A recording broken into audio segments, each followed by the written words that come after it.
धनंजय मुंडे के इस्तीफे के बाद में अजीत पवार के एक और मंत्री पर लटकी इस्तीफे की तलवार। क्या अजीत पवार भी अब छोड़ देंगे महायुति का साथ?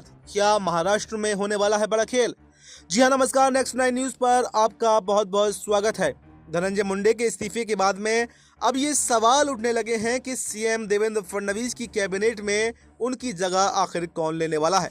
धनंजय डिप्टी सीएम अजीत पवार की एनसीपी के कोटे से मंत्री थे, तो ऐसे में ये माना जा रहा है कि अगला मंत्री भी एनसीपी के कोटे से ही होगा। लेकिन इसके पहले मंत्री माणिकराव कोकाटे पर इस्तीफा देने की तलवार लटक गई है, जिससे एनसीपी अब मुसीबत में खड़ी हो गई है। बीड के सरपंच संतोष देशमुख की हत्या में वाल्मीकि कराड़ की गिरफ्तारी हुई, जो कि धनंजय मुंडे का करीबी है। दोनों की साथ में कई तस्वीरें भी हैं। इस नज़दीकी के कारण ही यहाँ पर मुंडे विवादों में घिरे हुए थे। उनसे अजीत पवार ने भी इस्तीफा मांगा था, लेकिन वो अड़े हुए थे। आखिरकार देवेंद्र फडणवीस ने सीधे उनसे इस्तीफा मांग लिया, और अगर वो इस्तीफा नहीं देते तो फिर राज्यपाल से बोलकर कार्रवाई कराने की भी प्लानिंग की गई थी।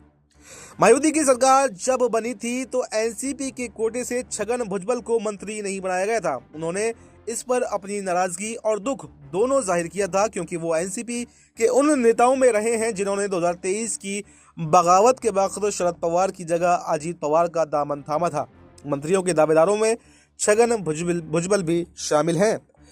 उधर मुंडे के इस्तीफे के बाद में अजीत पवार भी काफी ज्यादा एक्टिव हो गए हैं। उनके बंगले पर मंथन शुरू हो गया है। हालांकि इस बैठक में छगन भुजबल मौजूद नहीं थे। भुजबल का मंत्री पद के लिए नाम सामने आ रहा था, लेकिन इस बैठक में मौजूद न होने से अटकलें तेज हो गई हैं। वहीं भुजबल के अलावा प्रकाश सालुंके के नाम पर चर्चा चल रही है। मुंडे की तरह भुजबल ओबीसी समाज का बड़ा चेहरा है, जबकि प्रकाश सालुंके भी बीड से ताल्लुक रखते हैं और 5 बार के विधायक रहे हैं। ऐसे में उनकी भी दावेदारी काफी मजबूत मानी जा रही है। उधर कृषि मंत्री माणिकराव कोकाटे बड़ी मुश्किलों में फंस गए हैं। धोखाधड़ी से सरकारी कोटे का फ्लैट हासिल करने के मामले में उन्हें सजा सुनाई गई है। उन्होंने सत्र न्यायालय का दरवाजा खटखटाया, जहां से उन्हें हाई कोर्ट जाने के लिए कहा गया है। उन्हें जो 5 दिन दिए गए थे, उसकी अवधि भी आज समाप्त हो रही है।